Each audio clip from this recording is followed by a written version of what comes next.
très heureux d'être en votre compagnie. Hein. Bon début de semaine à tous et à toutes. Merci de choisir les programmes de Live TV. Vous êtes dans le Live Talk. Ryan Assi, bonsoir. Bonsoir. Je vais dire bien le week-end. Super. Et le tien? Abidjan? Oui, très Oui, bien. Abidjan. Abidjan et chez moi. Précisément à la maison. Précisément, non. Pas chacun dans la maison, mais chacun dans sa propre maison. Le petit exercice de ce soir, on va parler de pain. Donc, on a demandé à chacun de nous trouver des expressions à base de pain. Je reviens à vous tout à l'heure. Tu me poses une colle, ouais. Alain Toussaint, bonsoir, comment allez-vous? Bonsoir, bien. Alain qui rime avec pain. Un peu, oui. Toussaint aussi. C'est ça. Votre expression, Alain, ce soir? Ben, je la dirai au cours de l'interview. Très bien. Ce serait un peu plus... Ce serait un peu plus, oui, c'est ça. Et sinon, on a dit, on a du pain sur la planche ce soir, quand même. Un peu plus croustillant. Oh, c'est bien, ça commence à bien venir. Élisée Bolougou, bonsoir, comment allez-vous? Bonsoir Brice, je vais très bien, et vous? Très bien, très bien, merci. Et votre expression sur le pain? Du pain béni. Ah, c'est Du pas pain mal. béni. J'ai trouvé. Oui. Les boulangers sont dans le pain. C'est lundi, on a voulu quand même avoir une petite note de détente parce qu'en général, les gens estiment que lundi c'est très tendu, mais bon, pas sur les live talk. Même si on parle de sujets très très sérieux, on a décidé de parler de tout ça dans une très très bonne ambiance. Hein. Et moi, je voulais dire bonjour à nos téléspectateurs du Sénégal aujourd'hui, ou qui les nous regardent aussi. Voilà, donc, souriez si vous avez l'occasion, je vous le permets sur le plateau. C'est surtout Élisée, il a sa revanche. Tout de suite, notre petit débat, eh bien celui-là concerne donc la gestion des entreprises publiques et ce retour aux appels à candidature. Donc, appel à candidature pour le recrutement du directeur général du fonds d'entretien routier, le FER. Appel à candidature pour le recrutement du directeur général de la nouvelle pharmacie de la santé publique. Appel à candidature, Élisée Bolougou, pour une troisième société que je retrouve sur mes fiches. La nouvelle pharmacie de la santé publique. Et puis Pour le Vitib, voilà, Vitib, pour le Vitib, j'y arrive.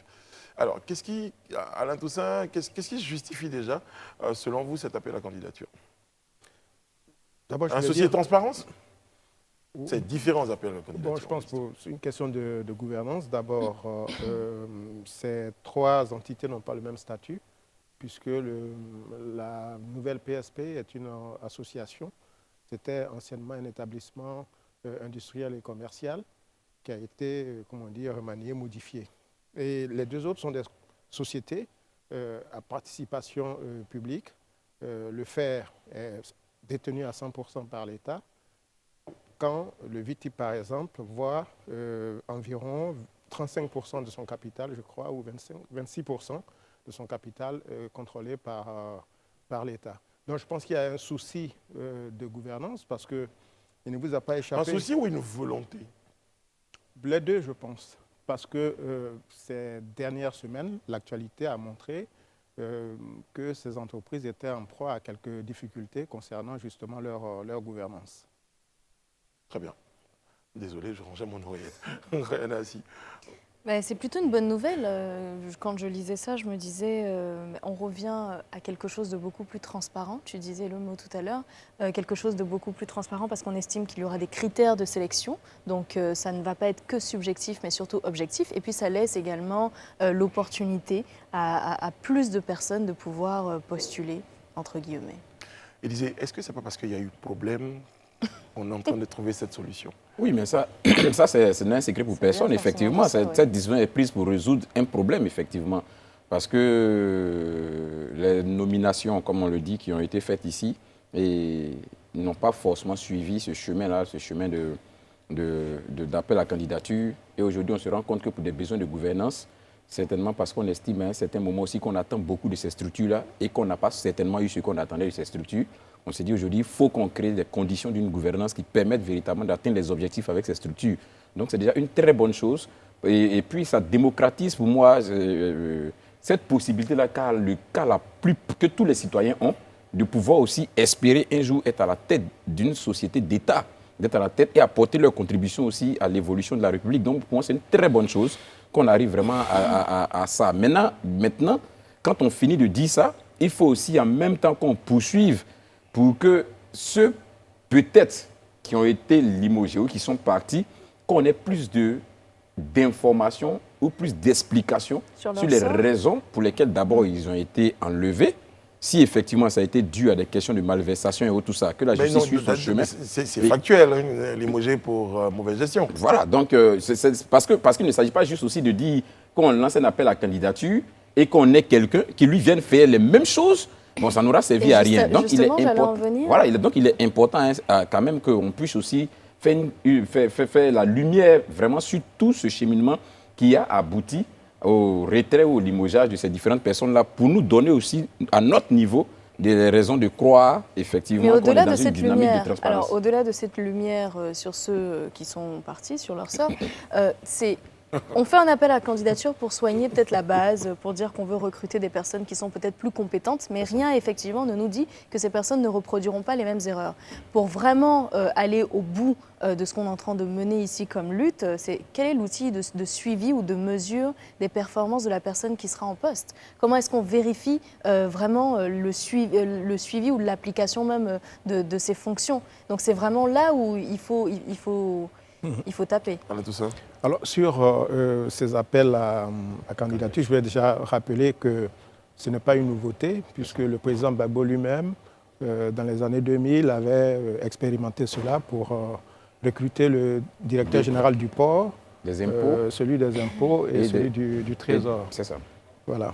Et le président Ouattara, au cours de la campagne de 2010, s'était engagé à recruter justement les responsables des entreprises publiques par appel à candidature. Je crois qu'il a fait à partir de 2012. Et je voulais observer que l'ancien patron du VITIB était quand même en place depuis 2012, ce qui est quand même une durée de vie à la tête d'une entreprise. C'était un appel à candidature aussi. Voilà, extrêmement longue. Et je pense que... donc, il est important de préciser que ce n'est pas toujours pour des questions de mauvaise gestion. Dans le cas du VITIB. Oui, d'autant que lui-même, le 20 décembre, je crois que la veille de son départ, a publié ce qui semblait être le bilan de son action. Je crois qu'il se réjouissait. Je veux quand même rappeler que le VITIB a été créé en 2006 par M. Gadou Kragbe, qui est le père de notre collègue Frédéric du LAF Weekend. Et c'est lui qui a porté ce projet. Les 6 premières années ont été extrêmement difficiles. À partir de 2012, avec des financements extérieurs, cette entreprise a pu commencer à fonctionner. Mais elle était largement loin de ses objectifs, parce qu'au départ, il était prévu que le VITIB puisse voir naître environ 40 000 emplois. Or, le VITIB, aujourd'hui, en 2022, ce sont environ 1 millier d'emplois qui ont été créés. Allez-y. Non, allez-y, terminez. Je termine. Je ne sais pas qui vous parle à l'oreille, mais allez-y, terminez. Hein, il faut qu'ils arrêtent de vous amuser, c'est pas bien. Voilà, ce que je voulais dire, c'est que l'appel d'offres, c'est bien pour désigner le DG. Mais qu'en est-il des administrateurs de la société? C'est un problème parce que quand on dit que le DG du FER a été limogé et que le conseil d'administration reste en place, cela pose quand même un certain nombre de questions. Donc il faudrait sans doute que ce contrôle nécessaire de l'État, parce que c'est l'argent public. C'est ce que disait Rayana ici tout à l'heure. Voilà, quand on dit une entreprise à participation publique, ça veut dire que ça appartient aux citoyens, ça appartient aux contribuables. Donc c'est l'argent de l'État, et même si c'est une participation minoritaire, il faut que le représentant de l'État soit regardant et vigilant. Donc, quand un directeur général est coupable de mauvaise gestion, je ne parle pas du FER en particulier, il faut aussi que, quelque part, le conseil d'administration puisse rendre compte. Et moi, je voudrais qu'en plus du recrutement par appel à candidature, on puisse impliquer la commission des affaires économiques et financières de l'Assemblée nationale dans le processus de recrutement des patrons des entreprises publiques. Voilà. Ça me paraît vraiment très important pour atteindre cet objectif de bonne gouvernance et de transparence. Très bien. En tout cas, vous nous permettez tout de suite d'emboîter le pas sur les questions de propositions. Donc, on a bien noté la proposition. Élisée, vous parliez tout à l'heure d'enquête, de résultats d'enquête et surtout de suivi pour la suite. Oui, c'est important. Déjà, je vais revenir sur la question d'enquête parce que je voudrais aussi que ça en soit un peu clair. On ne le dit pas parce qu'en nous-mêmes, on a l'impression ou on estime que des gens ont fait preuve de mal. Ce n'est pas ça. Parce qu'il y a certaines personnes, certainement, qu'on a limogées, qui, pour des raisons peut-être qui ne sont forcément pas les raisons que tout le monde évoque. Donc, il est bon même pour... Herman Kouadio, sur la toile, vous pose la question. Mauvaise gestion, ça veut dire quoi quand on dit mauvaise gestion? Mais, mauvaise gestion, je pense que comme Alain le disait tout à l'heure, ces sociétés-là sont financées avec les deniers publics, sont financés avec l'argent de la République pour des objectifs bien précis. Quand on constate que cet argent est utilisé et que les objectifs ne sont pas atteints, on est dans la mauvaise gestion. C'est de ça qu'il s'agit en fait. Et si on arrive aujourd'hui à cette situation, c'est parce qu'à arriver à un certain moment, on a l'impression que les objectifs qu'on a assignés au regard de ce qui a été engagé ne sont forcément pas atteints. Mais dans les causes de la mauvaise gestion, il y a du détournement qu'on peut découvrir, ainsi de suite. Mais bien sûr, et je pense qu'il y a aussi du laxisme, parce que je crois qu'aujourd'hui, vous avez vu quand on a lancé le processus des audits, on a vu comment la société a été émue. C'est émue de ce qu'on lance, alors que c'est un processus qui devait être un processus normal dans la vie de la nation, dans la vie de la société. Mais on a vu que tout le monde était ému de voir qu'il y a un audit et autres. Donc, quelque part aussi, il faut que l'État comprenne que ce mécanisme-là, il doit arriver à le faire intégrer par chacun des citoyens, de ce que c'est comme ça que la société doit fonctionner. Donc, c'est la gouvernance. Donc, pour moi, il faut que de façon claire, quand quelqu'un vient à un poste, de la même manière on le brandit et qu'on présente ses qualités et tout ça, quand on l'enlève, surtout si c'est des questions de malversation, ou même quels que soient les motifs, mais que ce soit clair, pour que aussi l'honneur de ces personnes soit lavé, parce que souvent, on a enlevé des gens à des postes, non pas parce qu'ils ont été auteurs de malversation, non, pas du tout, mais parce qu'à un certain moment, on a estimé qu'au regard même du règlement qui régit cette entreprise-là, après 2 ou 3 mandats, tu dois pouvoir partir. Mais on a entendu tout sortes de supputations. Donc, il est bon aussi pour l'honneur de la personne qu'il y ait des explications qui soient claires sur les raisons pour lesquelles la personne n'est plus là. Maintenant, ceux qui viennent, il faut que le cahier des charges soit très bien défini et qu'il y ait des contrôles réguliers. L'État se donne les moyens vraiment de contrôler de façon régulière. Mais ces moyens-là existent parce qu'il y a l'inspection générale d'État. Oui, les structures existent maintenant dans l'opérationnalité. Est-ce que ces structures-là vraiment font ce qu'il faut dans l'opérationnalité? Mais il y a même... Pourquoi vous en doutez? Non, je ne doute pas. Je pose juste une question. Il y a même la direction générale du portefeuille de l'État. C'est-à-dire qu'elle s'appelait anciennement la SONAF, Société nationale financière. Elle a été dissoute en 1980 sous Fouette pour mauvaise gestion. Et ensuite, il a été créé la direction des privatisations, enfin des participations et de la privatisation, qui a abouti justement à la création, à la naissance de cette DGPE.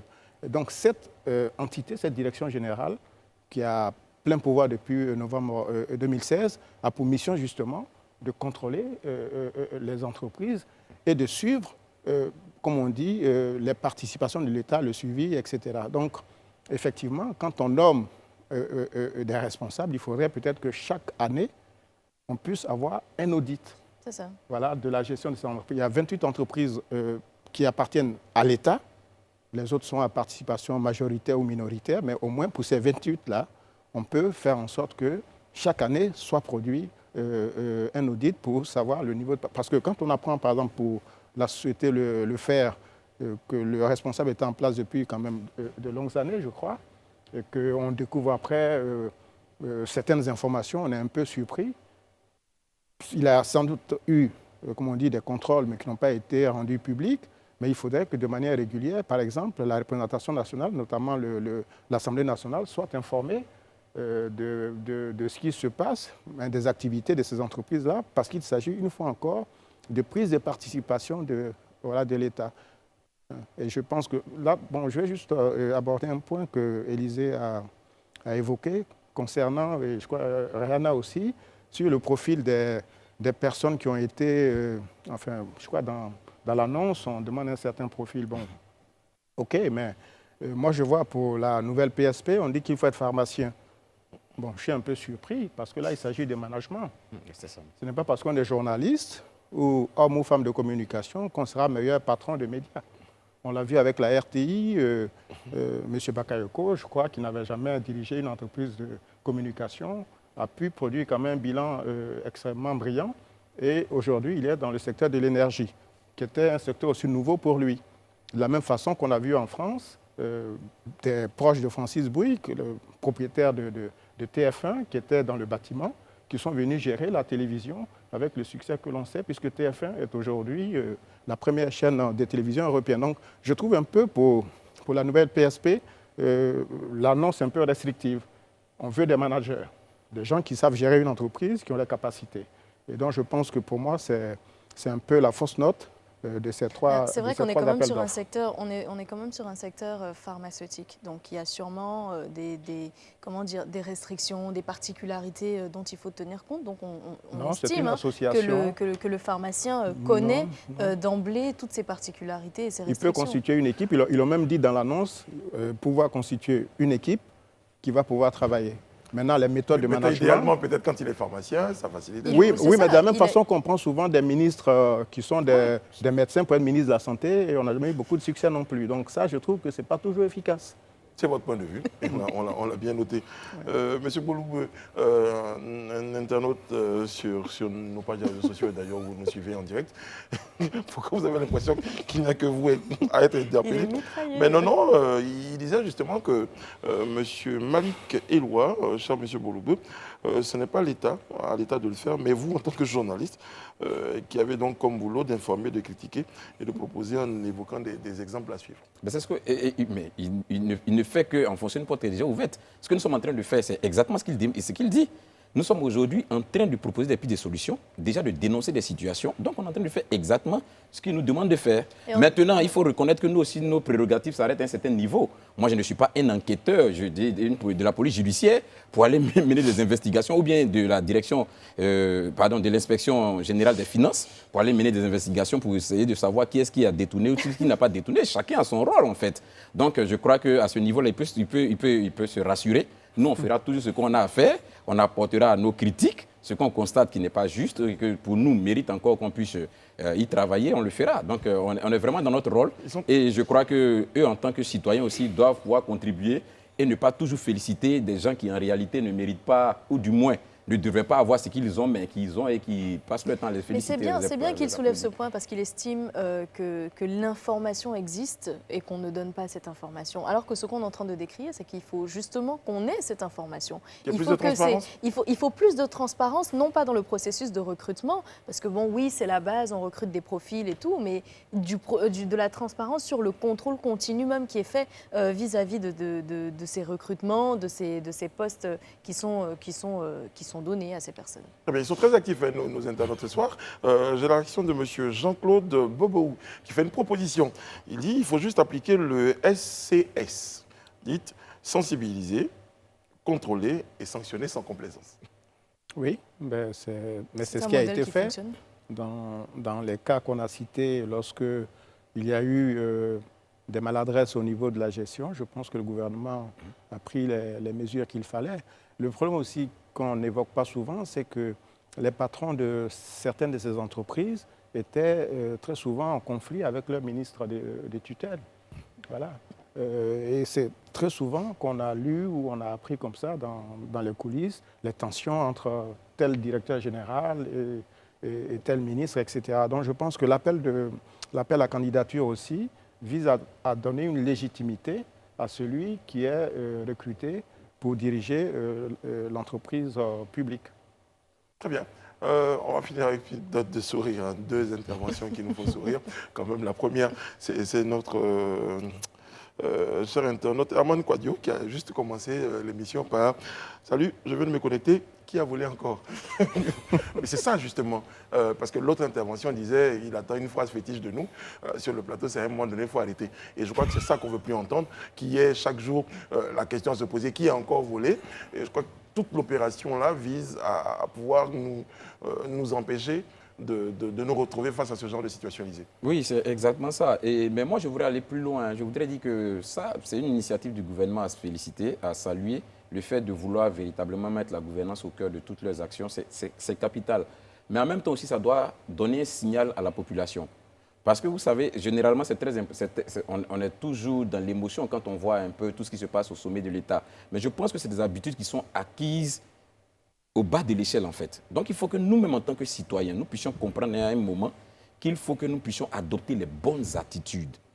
Quand on nous confie, même au bas de l'échelle, que ce soit une association de quartier, que ce soit un groupe d'amis, on nous confie une gestion qui est un portefeuille commun, il faut qu'on ait à notre niveau cette responsabilité-là de gérer ça avec beaucoup de minutie, avec beaucoup de probité. C'est comme ça que quand demain on te nommera DG, parce que tu as déjà appris à gérer au bas quartier comme il se doit, tu pourras comprendre que cette fois-ci, tu dois gérer ce portefeuille. Parce que quand je vois toutes ces mesures, sensibiliser, contrôler, sanctionner, c'est-à-dire c'est comme si on est frileux à partir du moment où on commence à confier notre argent à quelqu'un, alors que normalement, ça devrait être naturel pour dire, monsieur Alain Toussaint, vous avez les compétences. Mais c'est comme si aujourd'hui, on est en train de placer des dispositifs pour dire, on est en train de faire des choses pour ne pas que lui qui vienne puisse voler. Mais Brice, comme le dit l'adage, la confiance n'exclut pas le contrôle. Ce n'est pas parce qu'on n'a pas confiance en vous.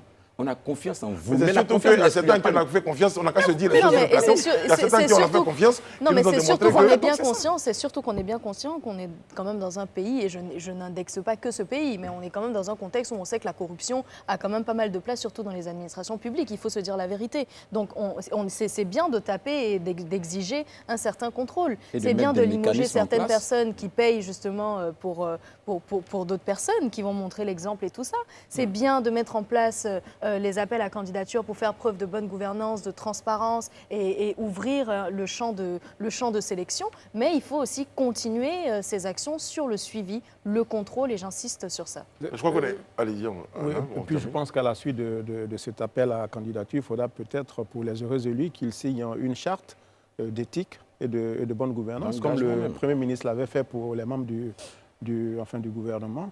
Parce qu'effectivement, on a des milliers d'entreprises en Côte d'Ivoire, mais celles dont on parle le plus souvent et en mal, ce sont les entreprises publiques.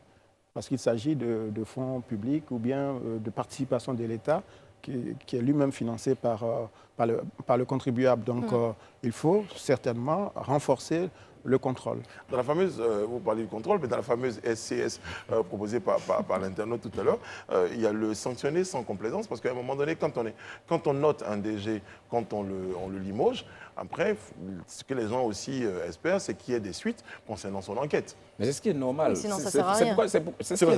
C'est ce qui est normal. C'est pourquoi je dis que... Parce qu'en fait, j'ai dit quelque chose tout à l'heure, peut-être pour lequel on n'a pas trop fait attention.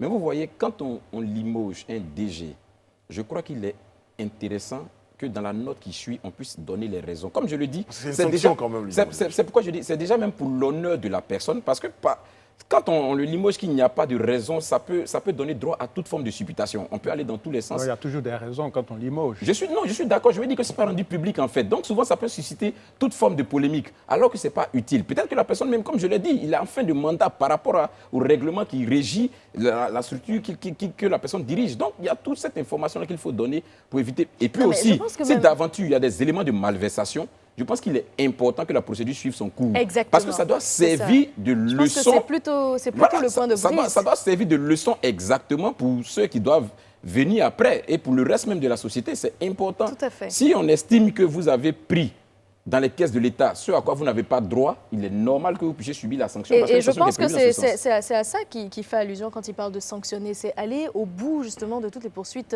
toutes les procédures judiciaires qui sont entamées. Dire, bon, ça y est, c'est bon, tu as détourné de l'argent, bon, on te met de côté, et puis bon, ça y est, ça va, calme-toi, on te trouvera un nouveau poste. Alors, proposition intéressante de Koulsoul Koulibaly qui nous suit également sur nos pages des réseaux sociaux. Il faut que nos dirigeants aient la culture des rapports périodiques de leurs actions. Il faut également que les citoyens s'intéressent à ces rapports, parce que souvent ils existent. Mais combien de personnes aujourd'hui vont s'intéresser à un rapport concernant donc la gestion de telle ou telle entreprise? Donc du coup... Oui, mais on ne sait même pas que ça existe. Donc encore faudrait-il communiquer et puis le mettre à portée devant la population. Et ceux qui ont besoin en tout cas de regarder pourront regarder. Mais effectivement, c'est comme il le disait, on a un audit et tout le monde est ému. Alors que l'audit, il n'y a rien de plus normal, quoi. C'est juste un outil de contrôle pour le bien de tous. C'est ça, Rayana. Alain Toussaint disait, on termine là-dessus. C'est vrai qu'on parle d'audit et de mécanismes de contrôle pour les DG, d'appel à la candidature, mais les gens vont plus loin. C'est-à-dire ce mécanisme de contrôle doit aller jusqu'au ministère, dans la flèche allant vers le haut, ou encore même à d'autres. Depuis le bas. Depuis le bas, comme disait Élisée Boloco. Voilà. Une chose est sûre, messieurs, je crois qu'on a retenu contrôle. Madame. Madame, je suis tout à fait d'accord avec vous. C'est bien, ça prouve que vous êtes au taquet sur le contrôle. Allez, on va laisser derrière notre petit débat pour ce soir. Nous passons tout de suite au lu, vu et entendu qui parlera de sport et de football.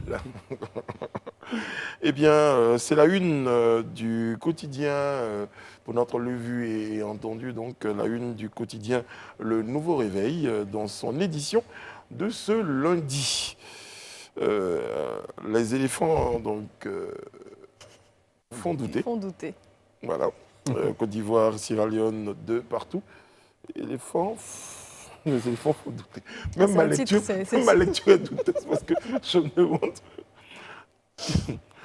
La prestation des éléphants, décrite rapidement. Est-ce qu'ils font vraiment douter, ces éléphants?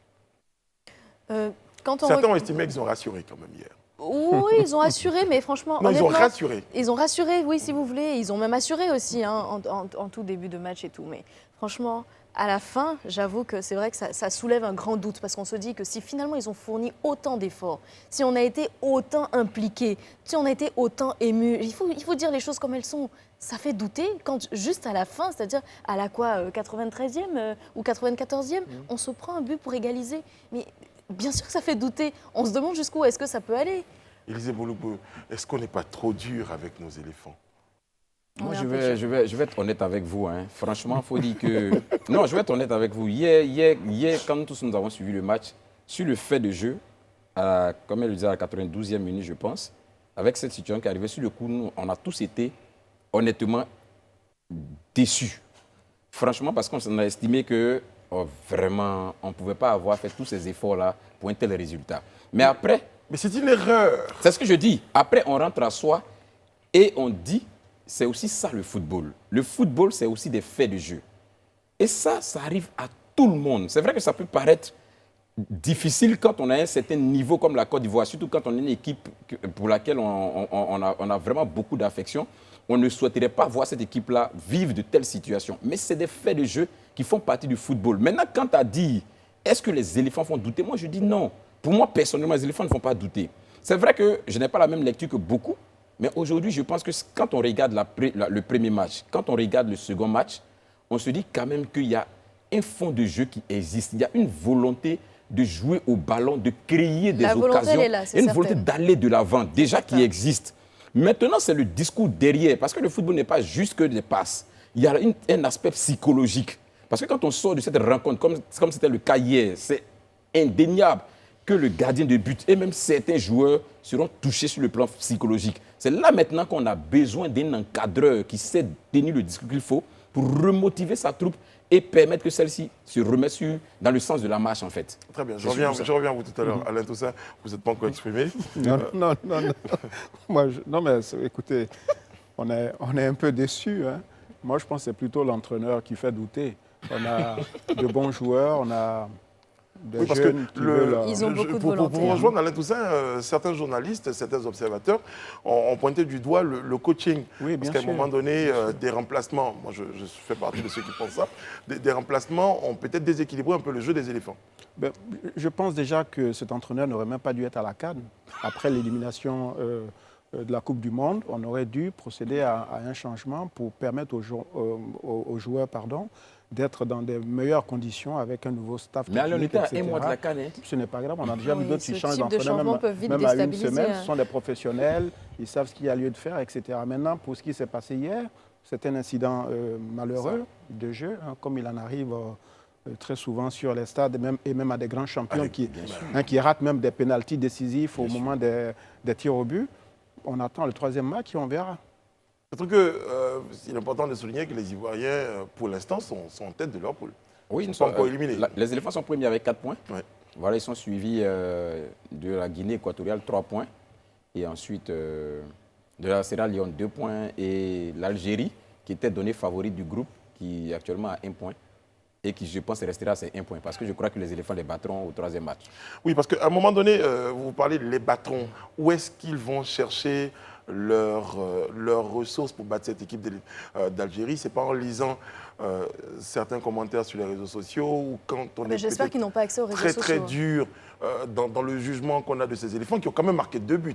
Ils ont ouvert la marque, ils ont été rejoints au score. Ils ont repris l'avantage. Ils ont repris l'avantage. Et puis l'incident, parce qu'il faut quand même rappeler que c'est un incident. C'est un incident. Le problème qu'on soulève, c'est justement sur la deuxième partie, on n'a pas senti la ferveur de la première partie. On a eu l'impression qu'il y avait ce sentiment d'acquis qui faisait qu'ils avaient un peu baissé la garde. C'est comme ça qu'ils ont été rejoints d'ailleurs. Et ils ont raté raté pas mal d'occasions. Moi, j'ai entendu certains Brice. commentaires d'internautes ou de personnes qui disaient les éléphants, quand on regarde l'équipe, on pense qu'ils ne mouillent pas le maillot. Est-ce que vous pensez que des gens portent le maillot d'un pays, se mettent sur un terrain en se disant bon, allez, on fait ce qu'on peut hein. Non, Ah Brice, non, au contraire. moi, je pense qu'il faut, il faut comprendre les gens. Hein. C'est-à-dire que ça, c'est. Il y a de l'émotion. Voilà, c'est l'attitude normale des supporters passionnés, en fait. Donc, arrivé à un moment, il n'y a pas trop de lucidité dans les jugements. Mais moi, ce que je voudrais qu'on retienne, les éléphants sont une équipe qui a cette capacité-là à hausser son niveau de jeu en fonction de l'adversaire. L'Algérie qu'on va Ou à le baisser. Voilà, peut-être aussi en fonction de l'adversaire. Parce que l'Algérie qu'on va jouer, on a joué l'Algérie en 2019 en Égypte. Jusqu'à aujourd'hui, les observateurs sont unanimes à reconnaître que ça a été un match, comme on le dit, où il y a une victoire contre le cours du jeu. Parce qu'on a dominé l'Algérie du début jusqu'à la fin de cette rencontre-là. Mais malheureusement, sur des faits de jeu, des tirs au but, on a perdu le match face à l'Algérie, qui d'ailleurs, même après ça, est allé remporter la CAN face au Sénégal. Donc, c'est pour dire qu'on a cette capacité-là. Deuxième élément, comme je le dis, il y a le discours que l'entraîneur doit pouvoir avoir. Ce discours qui doit remotiver et galvaniser sa troupe à nouveau. Troisième élément, on a affaire à des joueurs, c'est vrai, 7 jeunes, mais qui pour la plupart sont des professionnels qui jouent à un certain niveau. Donc, c'est des challenges, c'est des défis qu'ils croisent régulièrement durant toute la saison. Quand on leur dit en Champions League que ce match, vous perdez tel nombre de millions de francs CFA, vous perdez le championnat et autres, mais on a cette capacité-là de se remotiver. Et ils sont en face de ce challenge-là. Donc, pour moi, il n'y a vraiment pas de doute qu'on aura un très bon match le jeudi. Et je suis persuadé, déjà, pour moi, hein, même avec les 4 points, je reste fondamentalement persuadé qu'on est qualifié. Moi, je reste entièrement qu'on est qualifié sur ça. Donc, pour le second tour, maintenant, on va s'apprêter. Et puis, et je finis par ça. Quand on regarde un peu le parcours des éléphants, là, c'est une observation que je fais ce matin. On est un peu dans le chemin de 2017. Un peu. Parce que quand on commence la compétition en 2017, notre premier match, c'est un nul. Le deuxième, c'est un nul. Et notre troisième match, on est face au favori de la poule, qui est le Cameroun. Et tout le monde nous donne déjà pour mort. Quand, sur un coup de génie, Marc-Alain Gradel marque le but décisif qui lui donne le sobriquet de tueur de Lyon d'ailleurs. Et qui a fait que depuis ce jour-là, on est allé crescendo et on a remporté la CAN. Je pense qu'on va suivre ce même cheminement-là jusqu'au soir du 6 février. Et puis peut-être que ça sera la grande fête à Abidjan. Très bien. Et puis nous, on profitera de l'occasion pour adresser nos sincères condoléances donc, au gardien de but, Ali Badra. Donc, on le sait, qui a perdu son père dans la nuit hier. En tout cas, tous nos encouragements. Et puis, on y croit. On y croit. Franchement, on est dur dans nos commentaires, mais dans le fond, on y croit. Et on espère que jeudi, sur ce même plateau-là, on aura l'occasion d'annoncer. Supporter Mazo, certains diraient. Oui, c'est ça. Nicolas Pépé. On va chercher Nicolas Pépé. Bon, on dira bonsoir à tous nos téléspectateurs du littoral, San Pedro, Soubré, Méagui, en tout cas, qui nous regardent. En tout cas, on pense à vous et merci d'être Grand Bérébi, merci d'être connectés et de regarder donc ce programme-là. Fin de la première partie du talk, ne bougez pas, nous revenons dans un très court instant pour recevoir notre invité. On parlera de baguette de pain. À tout de suite.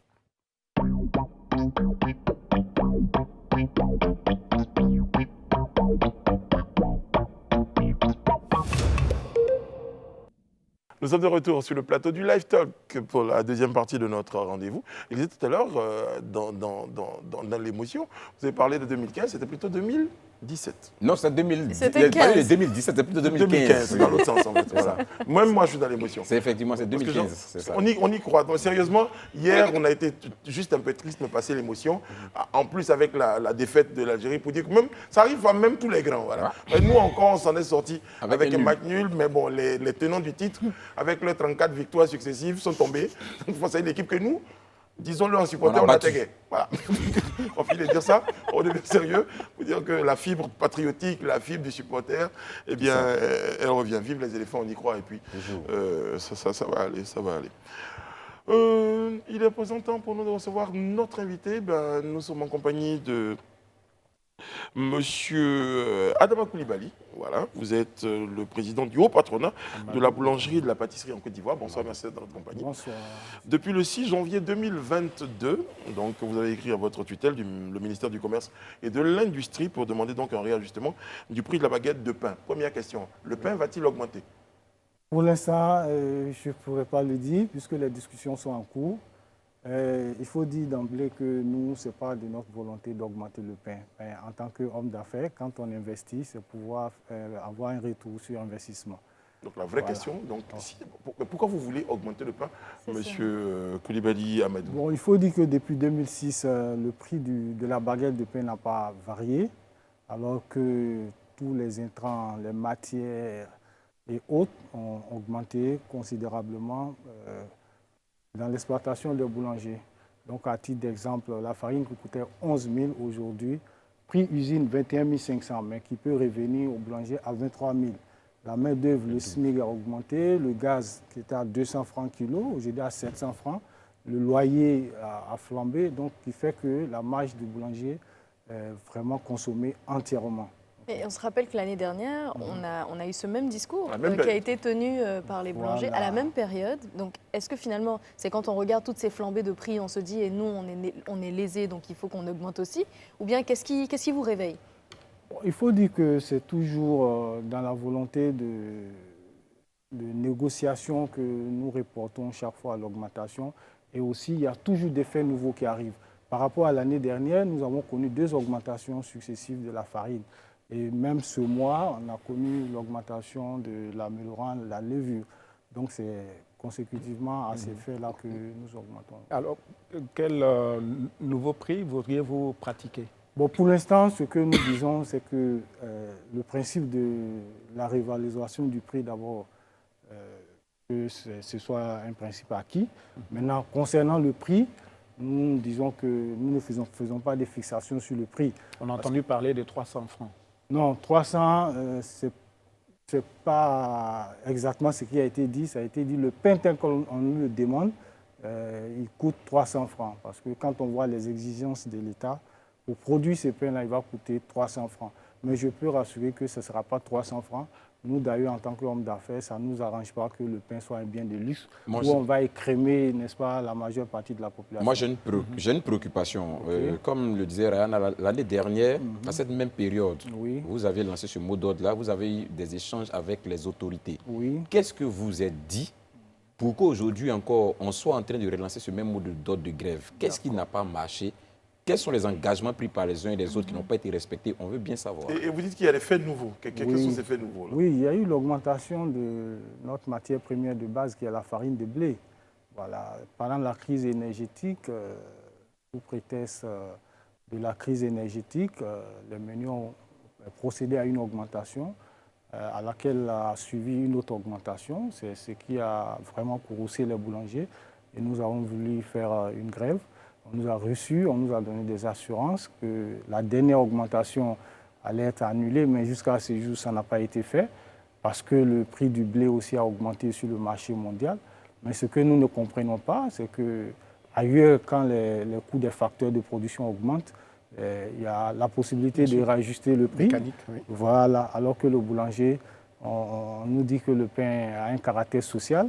Alors que, par ailleurs, nous n'avons pas d'accompagnement social. Nous payons les mêmes impôts que tout le monde, avec d'autres obligations. Alors justement... Je crois qu'on n'a pas eu de réponse. Qu'est-ce qui s'est passé concrètement l'année dernière? Pourquoi on revient? L'année dernière... Il y a eu des discussions. Voilà. Il y a eu des discussions. Il y a eu la mise en place d'un comité technique chargé, n'est-ce pas, d'analyser le problème. Mais ça devient long. Ça devient long. Le temps joue contre nous. Ça n'a pas été fait? Non, le comité n'a pas produit ses résultats encore. Le comité, il continue. Voilà, ces travaux continuent. Vous avez l'impression que le comité gagne du temps? Le comité gagne du temps, mais c'est surtout l'idée du fait que tout sauf l'augmentation du pain qui vraiment met les boulangers mal à l'aise. Parce qu'on s'est dit de trouver une autre solution. À titre d'exemple, aujourd'hui, on est en train d'explorer les pistes d'incorporation d'autres farines locales à la farine des blés. Mais malheureusement, pour les professionnels que nous sommes, ce n'est pas une solution qui va baisser le prix. Est-ce que, par exemple, vous pourriez être amené à réduire le poids de la baguette ou sa taille, comme cela se fait dans d'autres pays? Bon, il faut dire que depuis longtemps, de façon, comment dirais-je, ce mécanisme a déjà commencé. Et malheureusement, voilà. je vous attendais là-dessus, ce mécanisme a commencé, mais il est frauduleux. Bon, je peux pas dire qu'il est Parce que je crois frauduleux. que l'association des consommateurs qu'on a reçue ici a interpellé certaines boulangeries, Oui. des petits malins qui ont décidé Sur les de garder, grammages, voilà, de garder le même aspect, mais ils ont baissé le grammage et ainsi de suite. Mais souvent même la taille. Moi, j'ai vu par exemple Oui. dans un supermarché des pains qui s'appellent baguettes françaises ou italiennes, enfin je ne sais quoi d'autre. Mais juste un peu plus petites, des mini baguettes et qui coûtent même plus cher, qui coûtent 200, 250 au lieu de 150 €. Est-ce que vous êtes au courant de cette supercherie? Oui, mais il faut dire que le poids aussi n'est pas un critère de qualité du pain parce que le pain, il est cuit. Au fur et à mesure qu'il cuit, il perd du poids. Donc, des pains mal cuits peuvent peser que des pains bien cuits. Maintenant, au-delà de ça, il y a vraiment la préparation du pain. Il peut être petit et lourd, il peut être gros et puis pas bon. Non, mais j'ai l'impression que vous justifiez quelque chose là, monsieur Koulibaly. Mais est-ce que tout cela est contrôlé? Parce C'est qu'il ça, ne faut justement. pas que Voilà. le consommateur, finalement, soit le dindon de la Voilà. farce. Oui, c'est contrôlé, mais comme je vous le dis, aujourd'hui, nous sommes en face d'une réalité. Voilà, nous sommes en face d'une réalité. Tout le monde comprend que depuis 2006, il n'y a pas un produit en Côte d'Ivoire qui n'a pas vu son prix augmenter. Voilà, même la banane braisée, banane qui est produite ici, la banane de 50 francs aujourd'hui, tu ne peux pas l'avoir, tu l'as à 150, 200. Donc, ce n'est pas réaliste, le prix du blé a augmenté. Donc, quand bien même il y a des pratiques sur le marché, mais ces pratiques-là, c'est difficile de les reconnaître. Je veux comprendre quelque chose. Le gouvernement n'est quand même pas, je dirais, insensible ou bien n'est pas inaudible à ce que vous dites. Oui. Parce qu'ils sont eux-mêmes conscients, puisque c'est eux qui fixent les taxes et tout ça. Absolument. Qu'est-ce qu'ils vous proposent comme solution ou qu'est-ce qu'ils vous disent pour que vous mainteniez le prix? Quoi qu'ils savent, eux-mêmes, ils savent que le prix est en train d'augmenter. Est-ce que le pain est subventionné? Est-ce qu'il est subventionné par l'État? Pas du tout. Pas du tout. Pas de subvention de l'État. La farine, elle est importée? C'est le blé qui est importé. Le blé, pardon. Voilà, le blé importé, il supporte... De quel pays? Russie, la France, etc. l'Europe essentiellement. Et il n'y a pas de subvention pour les moulins qui importent? Ils supportent les droits des douanes. Et puis, bon... Et même la farine a augmenté parce que de 21 000 aujourd'hui, le sac, on a 21 de 11 000, on a 21 000 en usine. Voilà, donc il n'y a aucune subvention malheureusement. Le seul élément qu'on évoque souvent, c'est que le pain est exempté de TVA. Mais là encore, pour les professionnels que nous sommes, ça ne nous profite pas. Parce que la TVA, quand tu es entreprise, tu ne la supportes pas. Tu la factures au consommateur final. Et au demeurant même, ça nous pénalise un peu parce que quand tu investis dans des biens qui sont affectés à des activités exonérées, tu ne peux pas récupérer cette TVA-là. Alors aujourd'hui, combien de baguettes de pain consomme-t-on chaque jour en Côte d'Ivoire comme ça? Franchement, des millions? Voilà, c'est des statistiques franchement que nous n'avons pas. Non, mais c'est important parce que si alors quand vous dites que le pain est exonéré de TVA, je veux juste comprendre. Lorsque je vais à la boulangerie pour acheter ma baguette, je l'achète free of charge. Il n'y a pas de charge, il n'y a pas de TVA. Il n'y a pas de TVA. Donc ça veut dire que l'État ne perçoit pas de TVA là-dessus. Bon, d'accord. Mais à contrario, l'État pourrait recevoir par rapport à tout ce qui est les blés importés et tout ça, les taxes de l'autre côté. Voilà, j'ai besoin de comprendre un petit détail. Depuis l'année dernière, des discussions ont été en cours. L'État n'a fait aucune proposition de solution lors de vos discussions? Voilà, l'État attend la fin des travaux qui durent. Du comité. Voilà, on nous a demandé d'abord... Il n'y a eu aucune piste de solution Pour l'instant, on nous a demandé d'abord de calculer la structure du prix du pain pour se rendre compte qu'effectivement, ce que nous disons est réel. Alors, quelle est cette structure-là, le prix de revient finalement du pain? Quand il arrive à la boulangerie, combien est-ce que vous avez dépensé pour pouvoir voilà, la structure qui a été calculée est contestée par les boulangers que nous sommes. Mais elle donne un coût de 130 francs. Donc vous avez à peine une marge de 20 francs? Non, mais cette structure est contestée parce que rien qu'à avoir déjà la proportion de matières premières qui rentrent dans la baguette, là où ça doit être 19-20%, la matière première représente 60%. Bon, laissons la partie contestée. Vous, c'est combien? Votre estimation, c'est selon vous, quel est le prix de l'estimation de ce pain? Bon, ça s'appelle un tir européen, donc on va passer à Voilà. Bon, il faut dire que c'est difficile de dire un prix, pour la simple raison que, d'abord, les business models peuvent varier. En fonction de ta structure de charge. Donnez une moyenne. Voilà. Mais ce n'est pas moins de 200. D'accord. Donc vous êtes autour de 200 pour un produit qui est vendu 150. Moi, j'ai une question. Si on veut respecter le cahier des charges, parce qu'aujourd'hui, quand on regarde la main-d'œuvre, avec le SMIC, tu ne dois pas payer quelqu'un moins de 93, 100 000 francs. Donc, même la femme de ménage, tu dois la payer à 100 000. Toutes les obligations, si on veut respecter cela, ça va être encore plus lourd. Voilà. Donc, pour l'instant, il y a quand même quelques éléments qui sont pas... qui sont sacrifiés. Non, mais par contre, j'ai besoin de comprendre parce qu'il expliquait justement que les intrants pouvaient varier en fonction de la cuisson, en fonction de tout de comment est-ce qu'on cuisine le pain. Donc, mais sur quoi est-ce que vous vous basez pour évaluer les 200 francs? Non, les 200, quand on l'évalue... Minimum d'ailleurs. Voilà. Oui, Non, sur quoi est-ce qu'on se base? Autour de 200. Quand on prend la matière première, qu'on incorpore la farine, la levure, la melon... Et vous disiez que la matière première dépendait de comment est-ce qu'on cuisine le pain? Non, pas la matière première, j'ai dit le poids. Le poids, parce que vous trouvez des pains sur le marché qui ne sont pas des pains cuits. Voilà, donc quand il n'est pas cuit, il pèse plus. Voilà. Alors qu'avec la cuisson, il y a une perte d'eau. Voilà. Donc je disais que le poids n'est pas forcément un bon critère d'évaluation d'un bon pain. Très bien. Voilà. Alors, vous imaginez bien que là, on va quand même vers ce qu'on pourrait appeler une crise du pain. Parce que qu'est-ce que vous allez finalement avoir comme terrain d'entente avec le gouvernement, puisque apparemment c'était un statu quo. Voilà. Vous avez annoncé une probable grève, la fermeture des fourneaux, etc. Qu'est-ce qu'on fait, puisque c'est un produit de première nécessité? Vous allez priver, enfin les Ivoiriens, les familles ivoiriennes seront privées de pain, quand même essentiel à leur alimentation. Quelle solution vous envisagez? Qu'est-ce que vous avez proposé au gouvernement?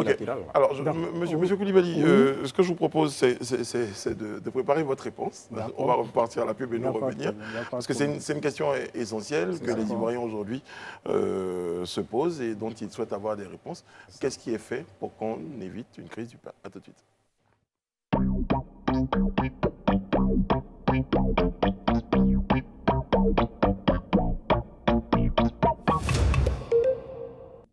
Le live talk se poursuit sur nos canaux 206 du Bouquet Canal+, et numéro 6 de la TNT, ainsi que sur nos pages des réseaux sociaux. Vous êtes très nombreux à nous regarder.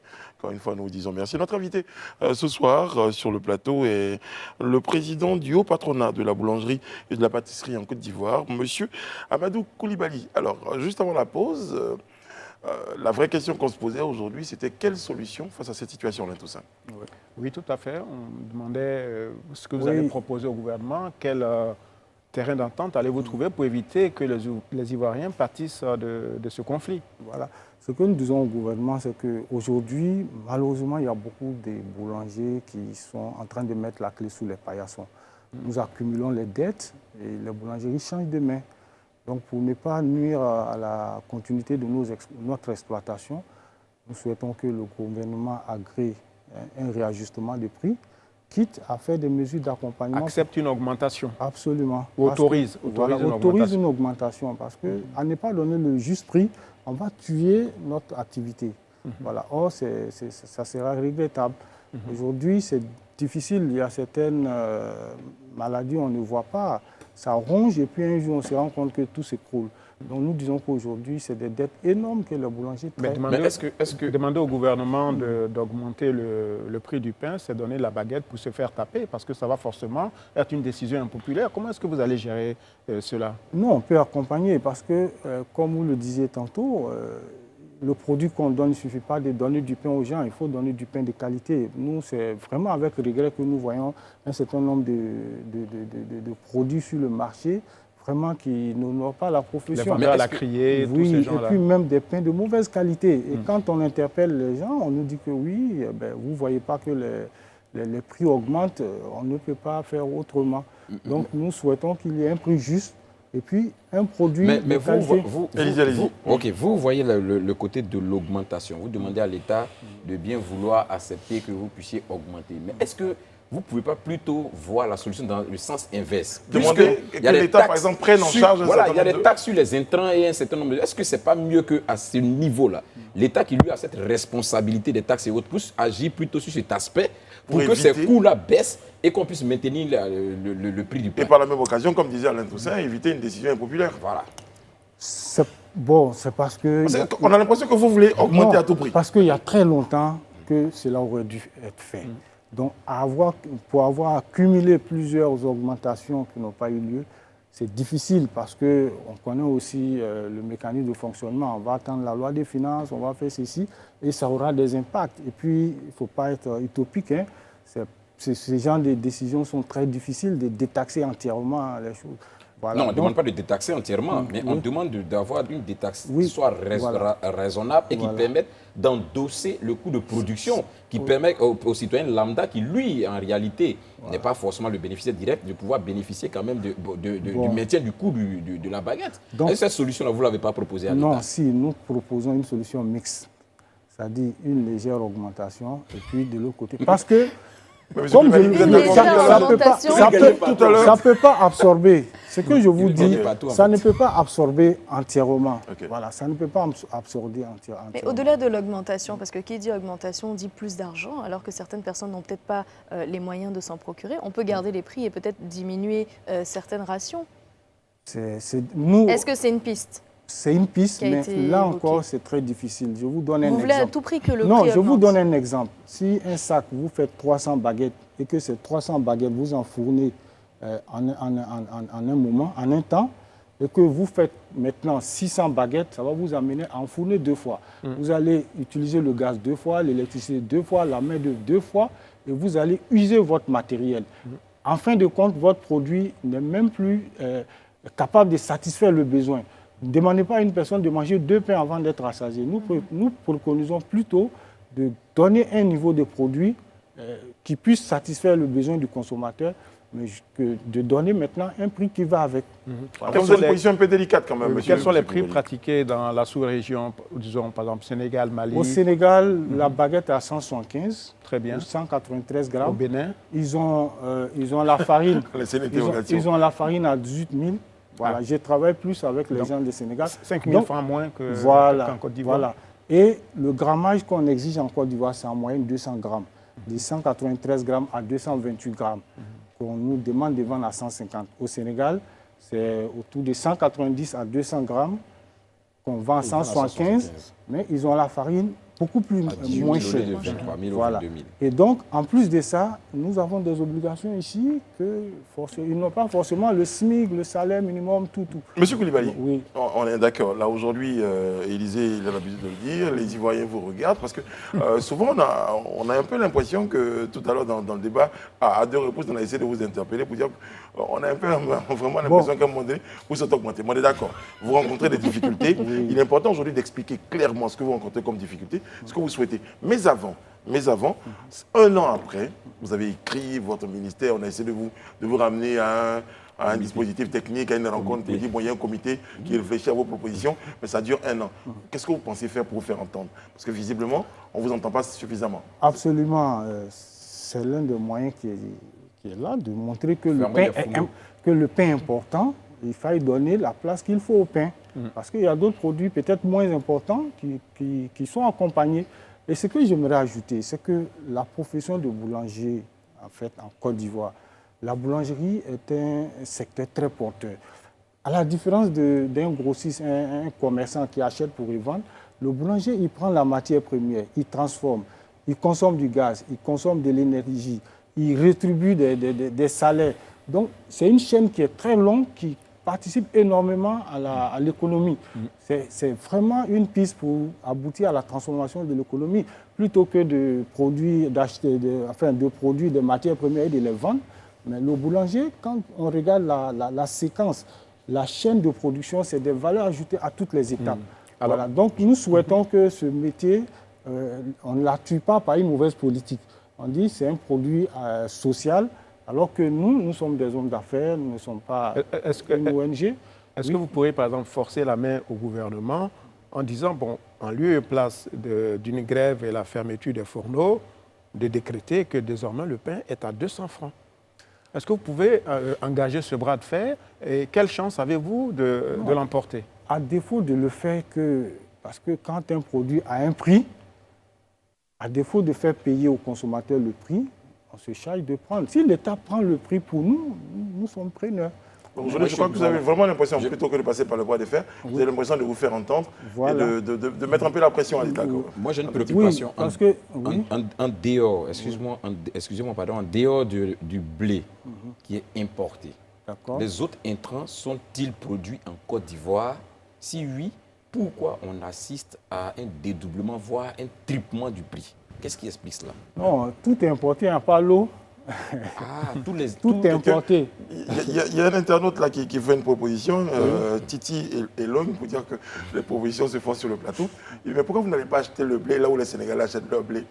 Non, justement parce que l'État sénégalais a fait un mécanisme pour que les boulangers sénégalais aient la farine moins chère. Ça veut dire que l'État de Côte d'Ivoire peut faire cet Nous avons effort. fait ces propositions. Malgré cela, l'État sénégalais aussi a autorisé une augmentation récemment.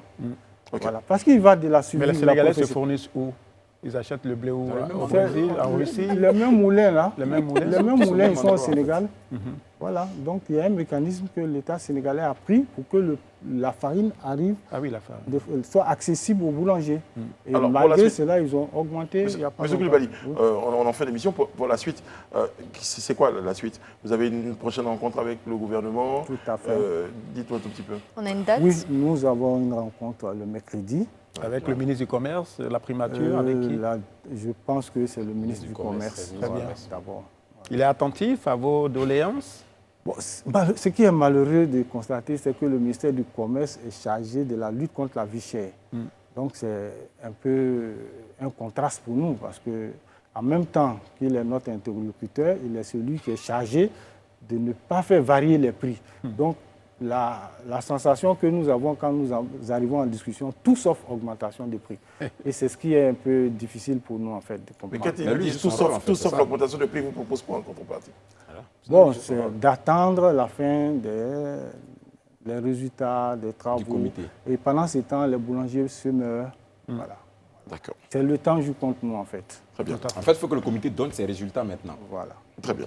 En tout cas, on attend votre rencontre de mercredi. Merci. Et puis, on aura certainement l'occasion de vous recevoir sur le plateau pour qu'on fasse un peu le point de cette rencontre et surtout des décisions qui vont en découler. Merci beaucoup, monsieur Amadou Koulibaly. C'est moi qui vous remercie. Vous êtes le président du haut patronat de la boulangerie et de la pâtisserie en Côte d'Ivoire. Bon, jusqu'à demain, on aura quand même du pain à 150 francs. Jusqu'à demain. Très bien. C'est mercredi. Après, soit garanti. Sinon, on a du pain sur la planche. Hein. Sinon, on aura du pain sur la planche. Oui, mais on a fait beaucoup de choses. Très bien. Hein. D'accord. Pas Toute facile. la bonne chance. Merci, c'est pas Parce que facile. C'est un hein. métier essentiel.